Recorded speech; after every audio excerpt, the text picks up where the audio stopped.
बिस्मिल्लाहिर्रहमानिर्रहीम। जनाब ख़बर तो एक ही शेयर करनी है, आपने थंबनेल पे देख ली होगी जनाब, क्या भौचाल मच गया है हुकूमती सफ़ों में, क्या खलबली सी आ गई है, क्या थरथली सी मच गई है कि दो फैसले हो गए हैं कि नवाज़ शरीफ साहब को वापस लाया जाए और दूसरा फ़ैसला ये हुआ है कि उन रिपोर्ट्स की तहकीकात की जाएँ जो उनकी रिपोर्ट्स थी प्लेटलेट्स वाली।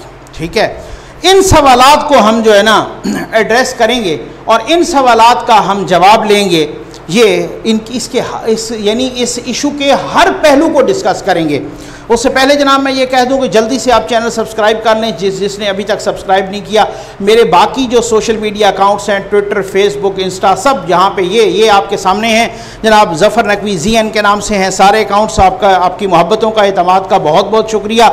इन सवालात को जनाब एड्रेस करेंगे हम कि नवाज़ शरीफ की वापसी, क्या वो ख़ुद वापस आएंगे या हुकूमत वापस लाने में कामयाब होगी। ठीक है, अचानक वो मुतहर्रिक क्यों हो गए हैं नवाज़ शरीफ साहब, ये क्या है, बड़ी अंदर की बातें बताएंगे जनाब आपको। अचानक हुकूमती सफ़ों में भौचाल क्यों आ गया है, चलें मुतहर्रिक तो हुए हैं लेकिन भौचाल क्यों आ गया है ये भी बोलेंगे। उनकी वापसी $1 मिलियन क्वेश्चन, कब तक मुतवक्के है और अगर वो आए तो क्या होगा। जी हाँ, लेट वीडियो ऐसे नहीं आ रही जनाब, इस पर बड़ी मेहनत करते हैं, बहुत ज़राए से बात करते हैं, बहुत अंदर की बातें बताऊंगा आज। ठीक हो गया ना। पहले आ जाएं ज़रा बयानात पे, हुकूमती बयानात और उनके तजादात पे। जी हाँ, बयानात आपस में भी तजादात, अरस्तुओं के बयानात आपस में नहीं मिल रहे। हुकूमत और नैब जनाब दोनों ने कहा है जनाब वापस लाएंगे और जनाब अब ये एक सुकरात साहब ने कहा है, शहजाद अकबर साहब ने, वो कहते हैं कि नवाज शरीफ को मुजरमों की हवालगी के तहत वापस लाया जाएगा। ठीक है, यानी मुजरमों की हवालगी के तहत जो मुआहदा होता है ना, उसी के तहत वापस लाया जाएगा बरतानिया से। अब मैं कुर्बान जाऊं, ये अवाम को बेवकूफ़ बनाने की एक भोंडी कोशिश है। कैसे भाई, मुजरमों या मुल्ज़मों की हवालगी होती है उन दो मुल्कों के दरमियान कि जिनके दरमियान एक्स्ट्राडिशन ट्रीटी हो, मुल्ज़मान को हवालगी का मुआहदा हो जिनके दरमियान। सबको पता है कि बरतानिया और पाकिस्तान के दरमियान एक्स्ट्राडिशन ट्रीटी नहीं है। ठीक है ना, इसी वजह से तो मुतअद्दिद कोशिशें करके देख ली, नहीं हुए कामयाब किसी के लिए भी। शिबली फराज साहब ने भी यही कहा कि वापस लाएंगे जनाब और हम अदालत भी जाएंगे। अब शेख रशीद साहब ने क्या कहा, शेख रशीद साहब ने जनाब अब यहाँ से तजादात देखें ज़रा, जिनके बयानात वज़रा के आपस में नहीं मिलते। उन्होंने ज़रा हकीकत पसंदी का मुज़ाहरा किया है। ठीक हो गया, उन्होंने कहा है कि नवाज़ शरीफ साहब के जाने पर इमरान खान साहब पछता रहे हैं, ये तो किसको नहीं पता। ठीक हो गया, और साथ ये भी कहा कि उन्हें वापस लाना आसान काम नहीं है। जी हाँ, यही हकीकत पसंदी है जनाब इसहाक डार साहब ने। और उन्होंने कहा कि हम तो इसहाक डार और सलमान शहबाज को वापस नहीं ला सके। ठीक, इसहाक डार साहब ने मेरे इंटरव्यू में भी बताया था, उन्होंने कहा कि इन्होंने इंटरपोल को ख़त लिखा, इंटरपोल ने जनाब वो सारा कुछ ऑब्जर्वेशन और सब कुछ मुशाहिदात करके मुझे ख़त लिख दिया कि डार साहब आप मतलूब ही नहीं है हमें। ठीक, अब आप अंदाज़ा तो कर लें ज़रा। अच्छा, आप तो भाई अल्ताफ़ हुसैन को वापस नहीं ला सके। नैब की क्रेडिबिलिटी ये है कि 50 मुल्कों के सरबराहों को या हुकूमतों को उन्होंने ख़त लिखा, 5 का जवाब नहीं आया, ये क्रेडिबिलिटी है नैब की। ठीक, राब्ते पहले भी आपको पता है मार्च 2020 में भी हुए थे। उस वक़्त वन एंड द ओनली जनाब आपा फिरदौस साहबा थी मुआविन ख़ुसूसी। उन्होंने उस वक्त क्या कहा था, उन्होंने कहा कि बरतानिया में बैठे हुए कैदी की वापसी का वक्त हुआ चाहता है, ख़त लिख रहे हैं हम उनको। आज उसी ख़त का जनाब शहजाद अकबर साहब ने भी, बुकरात साहब ने भी जिक्र किया और उन्होंने कहा कि जनाब वो तो हर वक्त जिस प्रेस कॉन्फ्रेंस में आए ना यूं कागज़ लहराने के माहिर है ना, उन्होंने अभी तक तो कुछ भी नहीं वसूल किया, खाया पिया कुछ नहीं, गिलास तोड़ा 12 आने, वही वाली बात, 1 टका नहीं वसूल हुआ, 1 कौड़ी नहीं वसूल हुई और जनाब करोड़ों रुपए लग गए, पाकिस्तान के लाखों करोड़ों रुपए लग गए। इस यूनिट पे एतराज़ उठा चुकी है सुप्रीम कोर्ट भी। ठीक है ना, उनके रिमार्क्स भी आ चुके हैं, आपको याद होगा। अब जनाब आ जाए ज़रा, उन्होंने खुद शहजाद अकबर ने भी कहा है कि ख़त लिखा था हमने बरतानवी हुकूमत को, लेकिन उसका कोई जवाब नहीं आया। ठीक है ना, ये हालत है। अब एक तो खुद ही बता देते हैं कि भाई अगर कोई बेइज्जती इस तरह की हो गई तो खुद तो ना बताओ। जैसे खान साहब ने खुद बताया था कि मोदी को मैं फ़ोन कर रहा हूं लेकिन वो उठा नहीं रहा। भाई अगर नहीं उठा रहा तो ना बताएं यार, इससे बेइज्जती होती है कौम की भी और मुल्क की भी। और वो क्या है कि भाई इतने ज़ाहिर है प्राइम मिनिस्टर ऑफ पाकिस्तान तो हैं, किसको शक है। तो वो मोदी को फ़ोन कर रहे हैं और वो उठा नहीं रहे। तो फवाद चौधरी साहब कह रहे हैं तहकीकात पे आ जाएं जनाब। फवाद चौधरी साहब ने एक ट्वीट किया, उन्होंने कहा कि नवाज शरीफ की वापसी के लिए बरतानवी हुकूमत से राब्ता और मेडिकल रिपोर्ट्स की इंक्वायरी दुरुस्त फैसले हैं। ये फैसले हुए ना, हुकूमत ने फैसले किए ना कि उनकी वापसी के लिए भी कोशिश करो और जनाब इंक्वायरी, वो जो रिपोर्ट्स थी ना मेडिकल रिपोर्ट, उनकी भी इंक्वायरी कराओ। तहरीके फवाद चौधरी साहब लिखते हैं कि तहरीक इंसाफ के बयानिए और एहतसाब के अमल को नवाज शरीफ की लंदन रवानगी ने शदीद धचका दिया है। जाली रिपोर्ट्स की तैयारी में जो लोग जिन लोगों का किरदार है उनको निशान इबरत बनाया जाए। अच्छा, निशान इबरत बनाने से पहले मैं ज़रा एक और अरस्तू पे आता हूँ जनाब। एक और अरस्तू का सामना था मुनीर मुझको। मैं एक अरस्तू के पार उतरा तो मैंने देखा, अब शहबाज गिल साहब पे आ जाएं। उन्होंने 2-3 रोज़ पहले आपने सुना होगा एक और शोशा छोड़ा। उन्होंने कहा कि एक केमिकल होता है ATDA, वो नवाज शरीफ के ब्लड सैंपल में डाला गया और इस तरीके से उनके प्लेटलेट्स गिराए गए। है ना अरस्तू, इस तरह के अरस्तू मिलेंगे किसी कौम में? मतलब वो डॉक्टरों से भी सियाने हैं। उन्होंने कहा कि ATDA वो केमिकल डाला गया और पता नहीं कितनी दफ़ा उनके रोज़ दिन में 2-2, 3-3 मरतबा वो चेक होते और जनाब वो हर दफ़ा गिर जाते इस तरीके से। पता नहीं कमाल है भाई। इससे पहले आपा फरदौस साहबा ने भी यही कहा था कि रिपोर्ट्स जाली हैं। उससे पहले जनाब फवाद चौधरी साहब ने एक दफ़ा पहले भी कहा था कि रिपोर्ट्स की इंक्वायरी होनी चाहिए। अच्छा, आप कहते हैं ना कि निशान इबरत बनाना चाहिए उन लोगों को। मैं कहता हूँ फिर पहले यास्मीन राशिद साहबा को, अपनी वज़ीर सेहत, पंजाब की जो वज़ीर सेहत हैं, उनको बनाओ ज़रा निशान इबरत। हर 4 घंटे बाद आके प्रेस कॉन्फ्रेंस करती थी। वो आज भी अपनी उन बातों पे कायम हैं कि जी बिल्कुल रिपोर्ट्स असली हैं। कितनी दफ़ा कह चुकी हैं नवाज शरीफ साहब के जाने के बाद भी यास्मीन राशिद साहबा कि जी बिल्कुल मैं इस बात पर कायम हूँ कि रिपोर्ट्स असली हैं, जाली नहीं हैं। आज भी वो कायम हैं। उस वक़्त भी कहती हैं, उन्होंने यहाँ तक कहा था कि प्लेटलेट्स 2000 तक भी गिरे हैं, 6000 तक भी गिरे हैं वगैरह वगैरह। दूसरा निशान इबरत बनाए जनाब डॉक्टर फैसल साहब को, शौकत खानम वाले को, जिनको खुद प्राइम मिनिस्टर ऑफ पाकिस्तान ने खुद भेजा था, डिप्यूट किया था, खसूसी तौर पे उनकी ड्यूटी लगाई थी कि जाके ज़रा झांक आओ कि नवाज शरीफ बीमार हैं भी सही कि उन्होंने कहा जी शदीद बीमार हैं, उनको भी निशान इबरत बनाओ। आजकल तो वो कैबिनेट में बैठे हैं ना, तो बात तो वही है कि ज़रा थोड़ा सा साथ अपना फवाद चौधरी साहब ज़रा थोड़ी सी अगली कुर्सी पर ज़रा झांक के पूछे उनमें, भाई जान आप उस वक्त आप भी गए थे तो आपने क्या देखा था? आपने जो आके प्राइम मिनिस्टर को बताया था तो लो जी मैं आपको भी निशान इबरत बनाऊंगा। पूरी पंजाब हुकूमत को निशान इबरत बनाओ। वसीम अकरम प्लस साहब को, जिनकी कैबिनेट बैठ के जनाब वो जरा उठ के हर 4 घंटे बाद अपनी तकरीर झाड़ते थे और हर 4 घंटे बाद जनाब वहाँ आके, उस वक्त यही अरस्तू साहब भी उस कैबिनेट में शामिल थे, आपको याद होगा, ठीक हो गया ना। और वो कहते थे कि नवाज शरीफ साहब तो शदीद अलील हैं। ताहिर शमसी साहब, डॉक्टर ताहिर शमसी साहब, जिनको ख़ास तौर पे हीमाटोलॉजिस्ट भी हैं और ट्रांसप्लांट फिजिशियन भी हैं, बहुत ही कॉम्पिटेंट डॉक्टर हैं। आपने उनको कोरोना के सिनेरियो में भी, कोविड के सिनेरियो में बड़ा एक्टिव देखा। कराची से खसूसी तौर पे बुलाया गया था नवाज शरीफ साहब के उस बोर्ड में, मेडिकल बोर्ड में शामिल करने के लिए, जो मेडिकल बोर्ड हुकूमत पंजाब ने बनाया था, जो मेडिकल बोर्ड खुद तहरीक इंसाफ की हुकूमत ने बनाया था। उस बोर्ड में ताहिर शमसी साहब को शामिल किया गया था।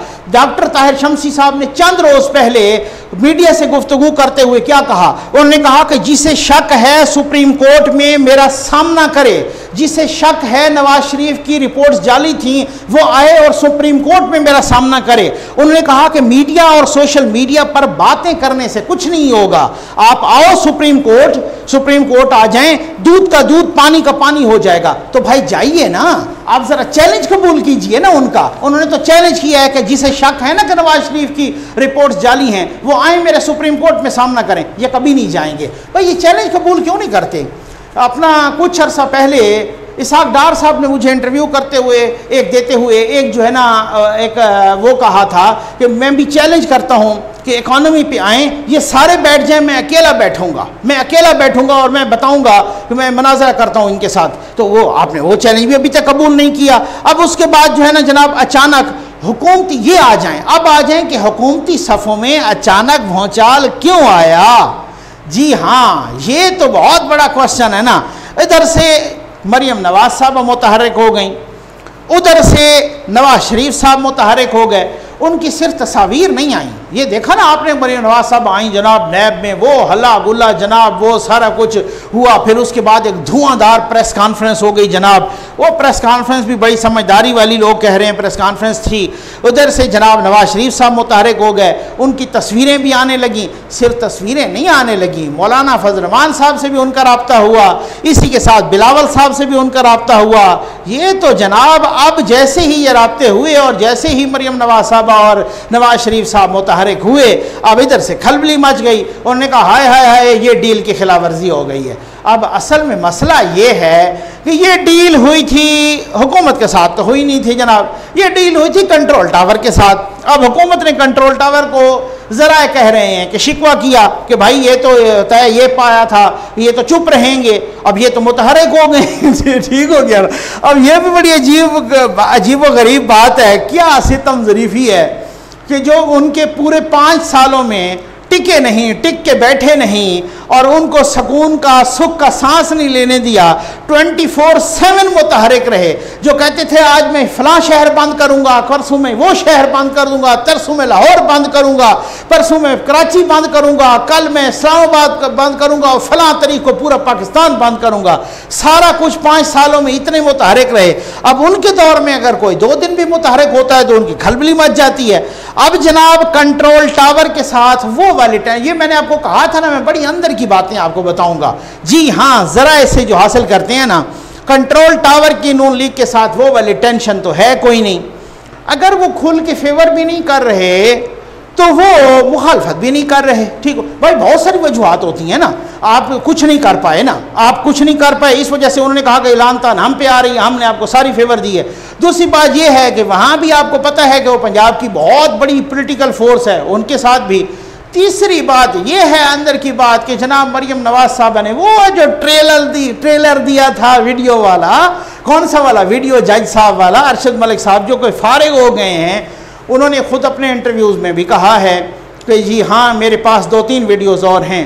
लेकिन हमने भी कुछ, आपके भाई ने भी कुछ ज़राए से बात की, उन्होंने बताया जनाब 2-3 की बात नहीं है, उनके पास दर्जनों वीडियोज़ हैं ऐसी। जी हाँ, और दर्जनों जो वीडियोस हैं ऐसों की हैं और ऐसी वीडियो हैं। उन्होंने मुझे कहा नकवी साहब ऐसी वीडियोस हैं कि अल्लाह मान अल्लाह हफीज़, आप तो कान पकड़ेंगे। और किन किन की हैं, और बहुत बड़ों की है, बहुत बड़ों की, जी बहुत बड़ों की वीडियो हैं। उनकी वीडियो को बुनियाद पे भी हो सकता है डील शीला। अच्छा आगे बढ़ते हैं, ठीक हो गया ना। शहबाज शरीफ साहब चुप, मफाहमत का बयानिया, इस बयानिए से भी खुद पार्टी का बहुत बड़ा एक धड़ा कह रहा था जी हमें तो नुकसान हो रहा है। मौलाना साहब ने भी शिकायत लगा दी उनकी कि नवाज शरीफ साहब से देखें कि जनाब ये तो कॉपरेट ही नहीं कर रहे। नवाज शरीफ साहब शिकायत लगाई, पीपल्स पार्टी ने भी उनकी शिकायत लगाई कि जी ये देखें ये तो बिल्कुल कॉपरेट नहीं कर रहे जनाब, इनकी मुबैना सुस्ती की शिकायत लगा दी। अपने वर्कर्स भी बार बार ये शिकायत लगा रहे हैं कि जी ये हमें मरवाएंगे, ये डबो देंगे। अब आ जाए जनाब इस पर कि हुकूमत ला तो सकती नहीं उनको वहाँ से, लंदन से, वो ज़्यादा से ज़्यादा क्या कर सकती है भाई? वो ज़्यादा से ज़्यादा ये कर सकती है कि वो तोशा खाना केस में उनको इश्तिहारी करार दे सकती है, जी दिलवा सकती है नैब के ज़रिए, ठीक, वो इश्तिहारी करार दिलवा सकती है। इमरान खान, वैसे इमरान खान साहब और ताहिर कादरी साहब भी इश्तिहारी रहे थे, बल्कि मफरूर हुए थे। आपको याद होगा वो पार्लियामेंट हमला केस, PTV केस, वो जनाब अपना इस्मतुल्ला SSP जिसकी वो हड्डियाँ तोड़ी थी, ठीक है ना, वो केस सारा कुछ, वो तो एक काल भी पकड़ी गई थी ना, आपको याद है ना। सदर पाकिस्तान जो अब वाले हैं आरिफ अलवी साहब और जो prime minister of Pakistan Imran Khan साहब, यानी अब के मौजूदा प्राइम मिनिस्टर और सदर के दरमियान काल पकड़ी गई थी। और अकाल वो रिकॉर्ड पे है कि भाईजान हमला हो गया PTV पे। उन्होंने कहा कोई TV के अंदर लोग घुस गए, उन्होंने कहा जी बिल्कुल अच्छा हो गया, ठीक हो गया। हाँ ये होती है, ठीक है ना, ये होता है लीडर, ये होता है विजन। अब उसमें जो है ना, अब बात ये है कि लेकिन वो इश्तिहारी हुए थे, बाद में पेश हुए कि जब वो तकरीबन कोई 2-4-6 महीने इंतखाबात से पहले हुए थे, क्योंकि वो पता चल गया था सब कुछ, कंट्रोल टावर सारा कुछ, वो एक लंबी दास्तान है। अच्छा, पहले वो मफरूर रहे थे, इश्तिहारी रहे थे।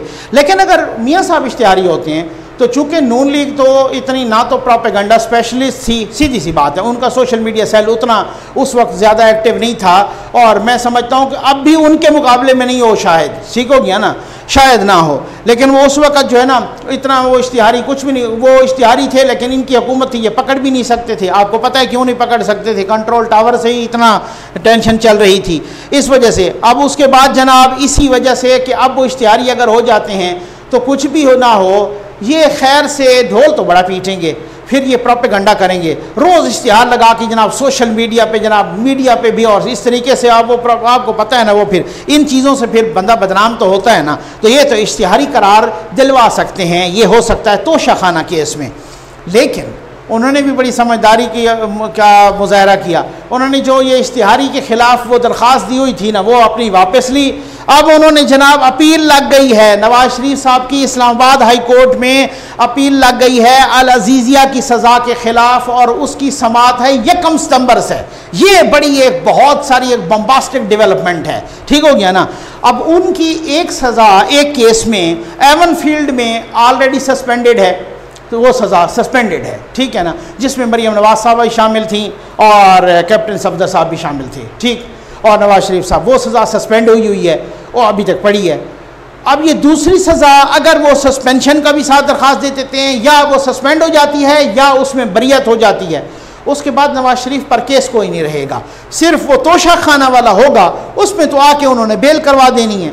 अब अगर वो आए यहाँ पर, जी हाँ, ये हो गई सस्पेंड या हो गई सज़ा या हो गई बरियत, और वो आ गए वापस, और उनकी गिरफ्तारी तो होगी नहीं। और अब वो वाला मामला भी तो नहीं है ना, आपको पता है जनाब कि नैब तो जो है ना बहुत सारी चीज़ें हैं ना। आपने शहबाज शरीफ साहब के गिरफ्तारी के वक्त देखा क्या आंख मचोली, वो जी उधर नहीं है उधर हैं, वो मैंने सामने खड़ी रही, और ये वो बस इस तरीके से इधर उधर होके आ गई वापस।